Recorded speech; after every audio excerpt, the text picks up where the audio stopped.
Assalamualaikum warahmatullahi wabarakatuh. Selamat siang Sobat Jaya semua. Kembali lagi bersama kami di podcast ID Jatim Channel, di mana kita akan berdiskusi ya seputar kesehatan yang harapannya bisa berguna untuk masyarakat. Perkenalkan, saya Dr. Arya Satya Raja Negara yang akan menjadi host pada sesi podcast kali ini. Dan saya sudah dihadiri oleh narasumber yang luar biasa sekali, yaitu Dr. Kuko. Selamat siang, Dokter.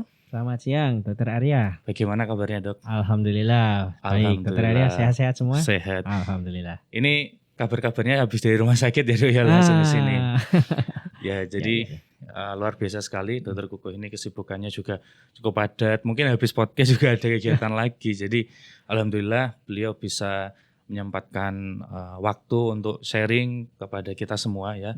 Terutama kepada masyarakat sekalian untuk berbagi tentang informasi kesehatan. Nah, saya persilakan kepada Dr. Kukuh untuk memperkenalkan diri lebih lengkap, Dok. Silakan. Oke, singkat aja ya. Nama saya Dr. Kukuh Dwi Putra Henugrahanto, spesialis ortopedi dan traumatologi konsultan. Saya konsultan di bidang panggul dan lutut ya, jadi dan olahraga. Jadi saya saat ini bertugas di Departemen Ortopedi Rumah Sakit Dr. Sutomo FK UNER ya, dan juga di Sport Clinic Rumah Sakit Dr. Sutomo. Background pendidikan saya alumni dari UNER ya, dan beberapa fellowship saya ada di seperti Leiden atau Hiroshima. Ya, singkat aja lah, gitu aja kira-kira. Luar biasa. Jadi kesibukannya saat ini di Dr. Sutomo yang utamanya, Dok, dan alumni UNER.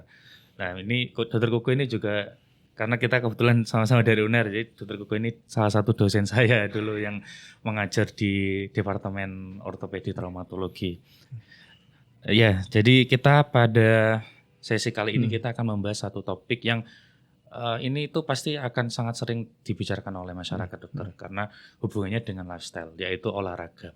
Nah, saat ini kan kita sedang pada bulan Ramadan ya, Dok ya, di mana mayoritas dari kita pasti banyak yang berpuasa juga.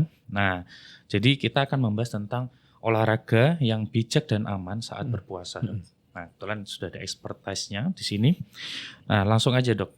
Ini seringkali kita mendengarkan di masyarakat ya, Dok ya, kalau misalnya bicara soal olahraga itu ada yang bilang, wah, saya sudah bersih-bersih rumah, ini sudah olahraga atau belum ya? Atau mungkin naik turun tangga, itu sudah olahraga atau belum? Nah, mungkin kita samakan persepsi dulu ya, Dok ya. Dr. Kuko bisa menjelaskan tentang apa sih sebenarnya perbedaan olahraga dengan aktivitas fisik yang lain, Dok? Ya, jadi memang banyak kawan-kawan kita atau pasien tuh saat kita saran motivasi untuk olahraga, selalu banyak yang bilang, "Dok, saya tuh sudah cukup banyak gerak loh, Dok. Setiap hari saya nyapu, saya cuci baju, saya ngepel, saya bersih-bersih rumah ya. Itu sudah olahraga, Dok." Nah, tapi kita harus samakan persepsi di sini. Ada yang namanya aktivitas fisik ya, ada yang namanya olahraga. Apa sih bedanya? Kalau kita bicara aktivitas fisik itu artinya semua kegiatan yang membutuhkan energi, yang membakar energi. Itu bisa kita tadi itu bersih-bersih rumah, masak, itu semua aktivitas fisik. Pasti itu membutuhkan energi, pasti membakar kalori ya.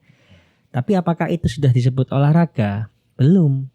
Karena olahraga itu harus memenuhi unsurnya. Aktivitas fisik ya yang terstruktur dan terencana. Nah, itu baru disebut olahraga. Maksudnya gimana? Jadi harus benar-benar terencana itu ada berapa kalinya ya, kemudian terstruktur ada menu-menunya. Nah, kayak gimana terencana itu? Nah, kita paling gampang sih bilangnya FITT, Dok ya. Jadi harus ada F-nya, frekuensinya.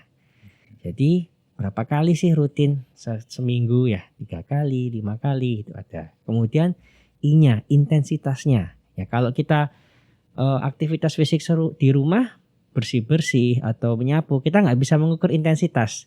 Ya mungkin intensitasnya hari ini lantai bawah, besok lantai bawah sama atas. Tapi kita tidak bisa mengukur selama kegiatan itu intensitasnya berapa. Berbeda dengan olahraga. Ada intensitas yang ringan, sedang, berat ya. Kemudian FIT, yang T adalah waktunya, durasinya. Mungkin kalau kita kegiatan aktivitas fisik sehari-hari, kadang menyapu 10 menit, ya, kemudian bersih-bersih lainnya 10 menit, tapi tidak rutin, bisa 30, bisa 40. Tapi kalau olahraga harus ada durasi yang tetap, misalnya minimal 30. Dan yang terakhir T adalah tipenya. Apakah ini suatu olahraga yang aerobik ya, atau yang anaerob atau tidak aerobik, itu bedanya. Dan satu lagi, kalau itu sudah terencana, harus ada terstrukturnya. Misal, kalau kita mau aktivitas di rumah bersih-bersih, ya pasti kan nyapu ya contohnya. Kita mau nyapu lantai bawah, ya ambil sapu, langsung disapu, selesai. Tapi kalau olahraga nggak seperti itu. Ada menu pembuka, hidangan utama, sama menu penutup, ya istilahnya ya. Itu yang kita biasa tahu dengan pemanasan, ya, khusus olahraga intinya sama pendinginan. Nah, itu bedanya. Kalau kita aktivitas fisik tidak ada itu, tapi kalau olahraga harus ada 3 unsur tadi itu. Gitu, Dok. Oke. Oh, jadi memang ada unsur-unsurnya ya, Dok ya. Betul. Tidak asal gerak keluar keringat disebut olahraga ya, Dok. Betul. Ya. Jadi tadi mempertimbangkan ada yang FITT, terus juga terencana dan terstruktur itu ya, Dok ya. Oke. Jadi cukup lengkap penjelasan dari Dr. Kuko tentang definisi olahraga dan juga perbedaannya dengan aktivitas fisik yang biasa. Nah, pertanyaan berikutnya, Dok. Saat berpuasa ini, mengapa olahraga ini tetap menjadi hal yang penting ya, Dok ya? Oke. Sebelum kita bicara lebih jauh tentang olahraga, yang harus kita ketahui sebenarnya 2, Dok. Sebelum kita olahraga apa aja? 1, kita harus tahu dulu tujuan olahraga kita apa. Ini berkaitan mau kita olahraga saat puasa atau tidak. Tujuannya apa? Dan tujuan ini harus personalisasi sesuai dengan kebutuhan masing-masing. Contoh, Dr. Arya olahraga ingin supaya membangun massa otot, bisa. Tapi mungkin saya nggak usah terlalu kekar-kekar deh. Yang penting saya endurance saya, ketahanan saya bugar gitu aja. Tapi ada orang lain yang olahraga hanya untuk refreshing supaya secara mental happy. Jadi nggak apa-apa. Jadi yang penting satu harus tahu dulu, kenali target masing-masing. Apa sih tujuannya? Kalau sudah tahu tujuannya, selanjutnya adalah harus tahu kenali dirinya sendiri. Contoh ya, saya ingin endurance atau ketahanan saya, kebugaran saya meningkat. Ya. Dengan cara apa? Wah, saya pengen kalau saya bisa lari itu setengah jam nggak berhenti supaya bugar. Itu kenali target. Tetapi harus lagi kenali diri kita sendiri. Nah, saya sudah cukup nggak? Sudah mampu nggak sampai situ? Nah, sehingga dengan ini semua, mau di bulan puasa atau tidak puasa, olahraga tetap penting. Karena apa? Dengan kita olahraga yang baik, maka satu, kebugaran selalu baik ya, bisa meningkat, syukur-syukur. Unsur kedua dari tujuan olahraga adalah strength atau kekuatan. Selain bugar, lebih kuat ya, entah itu ototnya, otot bagian atas atau otot bagian bawah. Dan yang ketiga, fleksibilitas ya. Orang bugar, kuat, tapi badannya tidak fleksibel juga bisa cedera. Jadi kenapa? Jangan sampai 11 bulan sebelum puasa olahraga, tapi saat puasa stop 1 bulan tidak olahraga, nanti baik endurance, strength atau flexibility-nya pasti turun. Oleh karena itu saat bulan puasa harus terus di-maintain, dipertahankan seperti itu olahraganya. Ya. Jadi memang dari puasa maupun tidak itu perlu dikenali ya, Dok ya. Dari tujuan olahraga kita mau ngapain dan juga kemampuan lah ya, Dok ya. Kemampuan dari kita ini sejauh mana gitu ya dalam melakukan olahraga tersebut.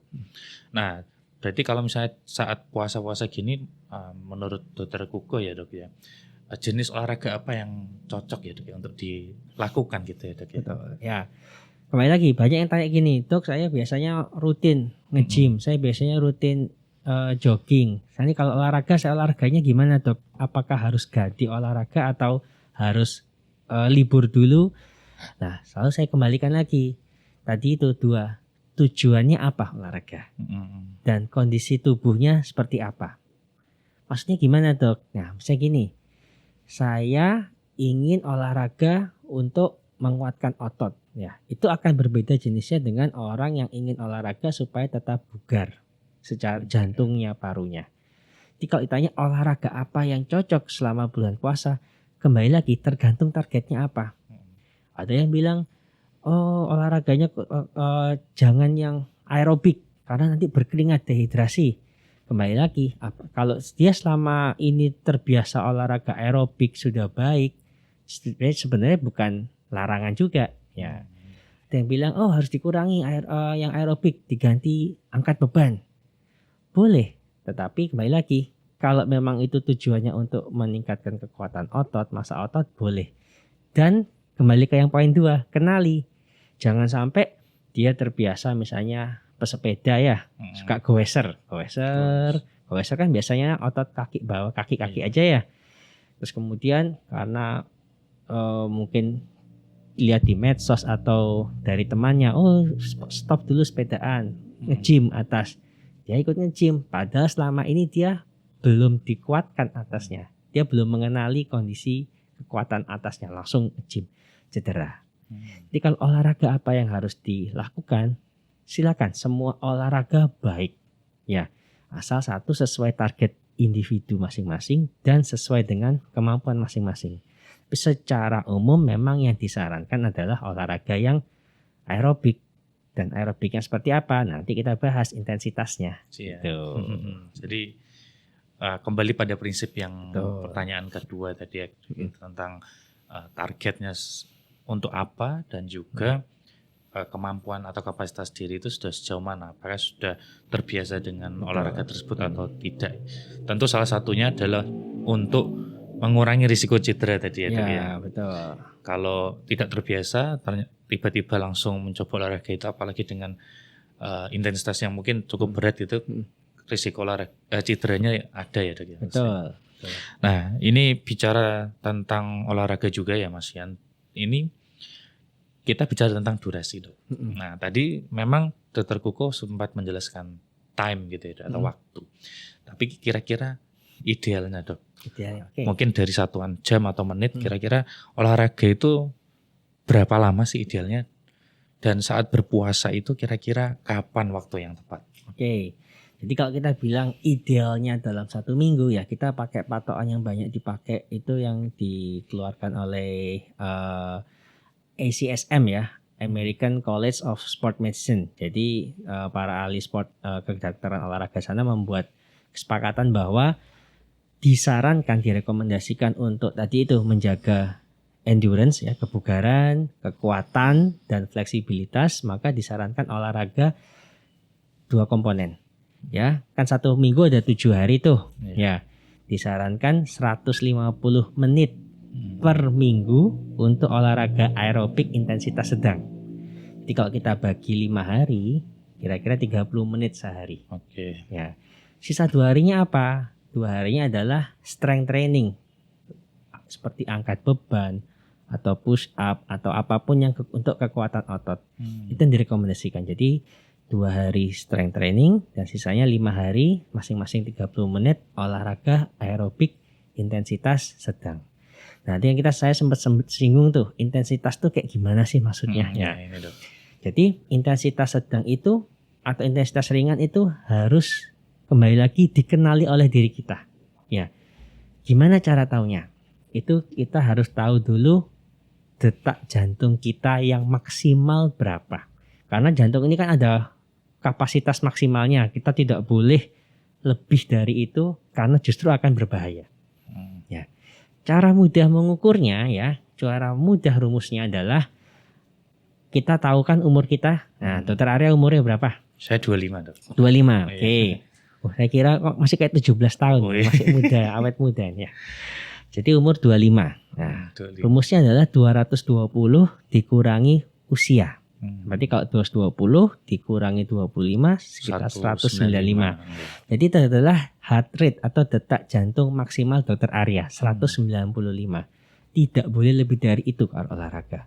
Disebut intensitas ringan kalau kira-kira batasnya adalah 50-60% dari detak jantung maksimal tadi. Jadi sekitar 90, 100 itu ringan. Sedang itu sekitar 60 sampai 70. Ya, sampai 70 80 itu sudah cukup sedang. Itulah batas aerobik. Nah, jadi kalau kita berolahraga memang sebenarnya yang disarankan kita tahu detak jantung sih. Makanya sekarang banyak sekali di toko online apa itu dijual smartwatch ya. Sebenarnya itu bukan buat gaya-gayaan, tapi sebenarnya itu sebenarnya disarankan. Tidak perlu yang mahal, yang penting bisa menghitung detak jantung kita saat berolahraga. Supaya kita tahu, saya disarankan olahraganya intensitas ringan sama sedang. Detak jantung saya maksimal sekian. Berarti saya kalau olahraga tidak boleh lebih dari detak jantung yang disarankan untuk intensitas itu. Kalau saya lebih, saya bisa cedera, maka atau target olahraga saya nggak tercapai. Jadi kalau kita bicara intensitas sedang, ya kita olahragalah dengan intensitas sekitar 60-70% dari denyut maksimal selama 30 menit untuk 5 hari.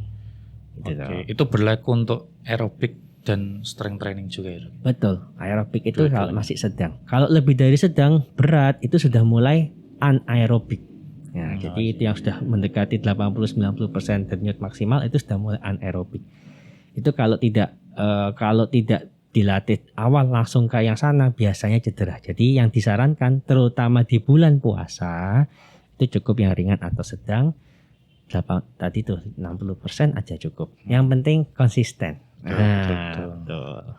Iya, kan beda ya kalau misalnya atlet kan memang tujuannya beda lagi dan kemampuannya mereka juga berbeda. Ya. Jadi mungkin kalau bukan atlet disesuaikan juga dengan porsi atau kapasitasnya. Ya. Nah, tadi berarti perlu diingat 220 dikurangi usia. Nah, itu dijadikan patokan maksimal untuk detak jantung dan tadi diukur ya, kalau intensitas ringan sedang berarti bisa dari 50-an ya, kalau ringan ya, ringan, sampai 70 itu yang sedang. Nah, itu bisa dihitung sendiri-sendiri dan bisa diterapkan. Nah, kalau Dokter Arya sendiri kalau olahraga bulan puasa sukanya yang kapan nih? Kalau waktunya, kalau di bulan puasa itu kalau Dokter Arya sendiri umumnya ini Dok, menjelang berbuka sih. Menjelang berbuka, oke.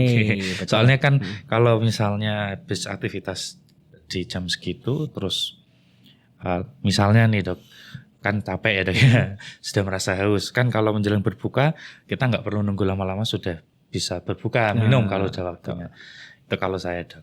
Nah, mungkin dari Dokter Kuku nih sebenarnya idealnya seperti apa? Mungkin ada waktu-waktu yang lain atau malah tidak disarankan sebelum berbuka, gimana Dok? Oke, jadi kalau pilihan waktunya itu sebenarnya tidak ada yang benar, tidak ada yang salah. Kembali lagi, targetnya apa sama kondisi diri masing-masing. Contoh, memang mayoritas yang disarankan adalah yang seperti Dokter Arya katakan tadi, Dokter Arya lakukan. Sekitar 90 menit sebelum waktu berbuka.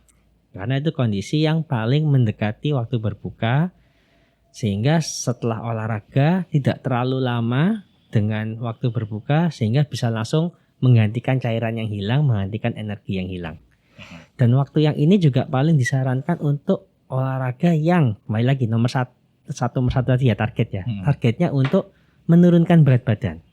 Ya, karena pada saat ini kondisi cadangan gula sudah habis seharian berpuasa, sehingga kalau kita olahraga cukup ringan atau sedang saja, maka yang dipakai adalah cadangan energi dari lemak. Jadi itu sangat baik kalau untuk orang-orang yang ingin menurunkan berat badan. Jadi kembali lagi target sama kemampuan. Tetapi harus diingat bahwa olahraga di jam-jam ini harus diwaspadai bahaya dehidrasi.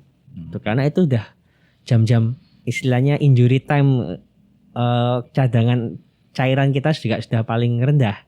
Jadi harus benar-benar diperhatikan, jangan sampai kita olahraganya berlebih dan sampai dehidrasi, atau olahraganya berlebih hingga makin hipoglikemi atau makin kadar gulanya turun. Oleh karena itu olahraga di jam-jam ini disarankannya intensitas ringan atau sedang saja.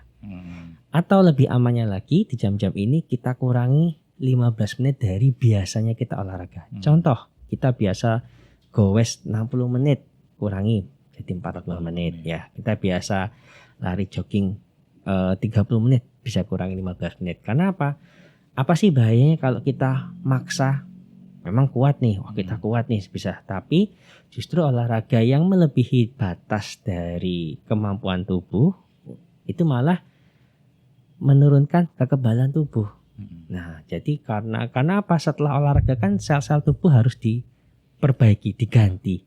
Kalau berlebihan, sel tubuh belum sempat diganti, daya tahan tubuh yang malah turun, bisa sakit. Tuh. Pilihan lain, orang suka olahraga, kalau gitu saya olahraganya habis buka puasa aja.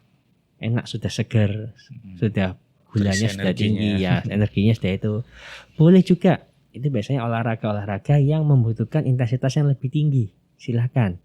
Tapi perlu diingat bahwa jangan sampai setelah makan kondisi perut masih penuh langsung olahraga. Jadi kita harus ada waktu jeda minimal 1 jam dan baru dilakukan olahraga. Itu kembali lagi. Tapi mungkin ini kurang populer jam-jam segini karena kadang orang saya tarawih, saya apa gitu. Banyak aktivitas biasanya Dok ya kalau orang puasa gini. Terus jam-jam lain Dok yang lebih tidak populer tapi boleh dilakukan itu mendekati sahur malah. Oh, mendekati sahur. Cuman itu nggak populer karena ngantuk. Boleh. Ada lagi yang tidak populer lagi setelah sahur ya. Ini oke. Kembali lagi kalau kita bisa mengenali diri kita. Misal atlet. Atlet rata-rata mereka meskipun puasa, kita tahu kayak pesepak bola ya. Pesepak bola di Eropa ya, mungkin kayak di Liverpool ya Muhammad Salah. Tetap puasa meskipun Liga Inggris tetap jalan. Kan enggak mungkin teman-temannya satu tim dipaksa latihannya setelah maghrib. Tetap latihannya pagi kan. Padahal dia harus berpuasa. Tapi karena dia atlet, setelah sahur dia latihan, enggak masalah. Tapi kalau kayak kita wah, jam 12 bisa mokel nanti. Nah, kira-kira seperti itu. Iya, betul. Cukup lengkap sekali ya. Jadi mulai dari kapan waktu yang tepat.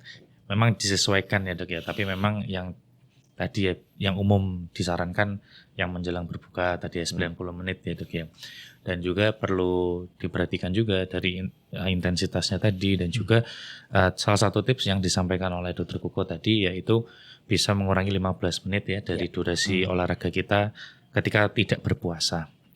Nah, jadi kita sudah berbicara panjang lebar nih Dok tentang intensitas, tentang waktu. Nah, kita belum membahas tentang cedera olahraga Dok. Nah, ini kebetulan kita ngobrol sama expertise di bidang olahraga juga. Nah, apa yang harus kita lakukan Dok? Penanganan awal nih ketika terjadi cedera saat berolahraga, baik pada saat berpuasa maupun tidak. Oke, jadi kalau kita cedera olahraga ya, maka semua cedera itu pasti akan terjadi suatu radang di awal yang menyebabkan jadi bengkak, jadi nyeri, ya jadi susah digerakkan. Itu karena ada radang, karena cedera itu. Radang itu sifatnya hangat, ya kan? Dia hangat dan nyeri. Oleh karena itu, ya ini jargon yang umum adalah do rise, ya kan? Rise, R-I-C-E ya. Artinya apa? R, rest, istirahatkan. Jadi apapun cederanya, dimanapun bagian tubuh yang cedera, segera istirahatkan. Kalau main bola, main futsal, cedera lututnya, stop dulu mainnya. Jangan dipaksa. Karena kadang-kadang, aduh, eman ya, bentar timku sudah menang ya, sudah mau menang ini, tak teruskan lagi dikit-dikit. Ya kadang-kadang malah cederanya yang mungkin ringan jadi besar. Maka oleh karena itu makanya istirahat, rest. Nah kembali lagi karena tadi radang itu sifatnya hangat, maka harus ice, diberi icing, diberi dingin. Ya kompreslah dingin supaya yang hangat itu jadi dingin. Karena dia bengkak, maka dilakukan C, compression atau bebat. Supaya apa? Supaya tidak makin besar bengkaknya. Tetapi bebatnya pun juga bukan dibebat sampai ketat, enggak. Malah aliran darahnya enggak ada, tapi cukup dibebat asal kita enggak terlalu ketat. Apa bahasa Surabaya itu pokoknya apa ya? Pokoknya pas lah, enggak sampai ya pas. Cuma pas aja. Ya enggak longgar, ya enggak terlalu ketat. Pokoknya supaya dia tidak makin bengkak ya. Kemudian yang terakhir E, elevation, yaitu diangkat, ditinggikan lebih dari tinggi jantung supaya aliran darah kembalinya lebih bagus sehingga menurunkan bengkaknya. Dan yang sering persepsi yang salah adalah dipijat-pijat ya, atau diblonyohi ya, diolesi balsem yang ya, panas ya, diolesi minyak-minyakan panas, salep-salepan yang hangat. Memang enak, sensasi hangatnya enak di kulit. Padahal di bawah kulit yang cedera itu radang hangat, besoknya tambah hangat, dikasih hangat tambah panas, besoknya makin nyeri. Jadi itu penanganan awalnya. Kalau misalnya masih nyeri, nah berarti harus dicari tahu ini yang cedera tulangnya kah, ototnya, ligamennya atau tendonnya. Itu harus ke dokter supaya apa, jangan sampai misalnya cuman ototnya tok, tapi karena nggak terdeteksi makin parah. Nah itu sih yang penting. Oke, jadi ada RICE tadi ya dok ya, langsung istirahatkan, terus ice ya, kompres dingin, terus dikompres supaya dibebat supaya tidak tambah bengkak, tapi jangan terlalu ketat juga. Dan yang terakhir dielevasikan atau ditinggikan lebih tinggi dari jantung gitu ya dok ya. Dan jangan dipijat ya dok ya. Betul. Karena tadi bisa menambah cederanya ya dok ya. Nah berarti kalau misalnya penanganannya sudah, kita kan lebih baik preventif ya dok ya, mencegah. Nah tips untuk mengurangi risiko cedera olahraga itu seperti apa dok? Nah oke. Saya setuju pertanyaan ini. Ini saya tunggu pertanyaannya. Karena gimana untuk cedera olahraga yang lebih penting itu menghindarinya. Yang pertama adalah satu, olahraganya yang betul. Cara betulnya itu gimana? Tadi itu kita harus tahu. Kembali lagi ke yang poin 2 pertama tadi. Target olahraganya apa? Kondisi kita seperti apa? Contoh, saya ingin, nah misalnya nih kan kemarin baru dibuka ini pendaftaran maraton, kan banyak nih acara lari, ada maraton ini. Nah misalnya nih saya ingin target 6 bulan lagi ikut half marathon ya kan, berarti saya harus latihan kan ya. Nah kita harus tahu dulu kondisi kita sekarang sampai mana, apakah kita cukup sampai 5 kilo dulu, 10 kilo atau sampai half marathon ya. Dan itu kan kita bikin program kan. Nah kita harus tahu olahraga yang baik dalam arti harus sesuai dengan porsinya, programnya. Yang sering bikin cedera itu kalau 3T ya, too fast, too hard, too soon. Too fast itu apa? Terlalu cepat. Orang Surabaya bilang kebanteran. Nah, jadi misalnya saya lari sekarang kecepatannya atau pace-nya masih 9. Ya sudah segitu dulu. Jangan terus lihat temannya larinya kenceng, ikut lari kenceng. Saya gowes biasanya kecepatannya sekian, lihat temennya ngebut ikut ngebut, jangan. Itu biasanya cedera karena otot kita belum siap. Too fast, too hard juga gitu. Saya angkat beban, kita mungkin masih 10 kilo 20 kilo enggak apa-apa, kita lihat teman lain kita 50 kilo ikut 50 kilo karena wah itu kan kebanggaan gitu. Ya kebanggaan. Terus bisa dipanas-panasi ya. Nah malah ini cedera. Yang terakhir tusun itu terlalu jarak antar olahraga, antar latihan terlalu singkat. Misalnya beberapa merekomendasikan kalau belum atlet nggak masalah setiap hari, terbiasa.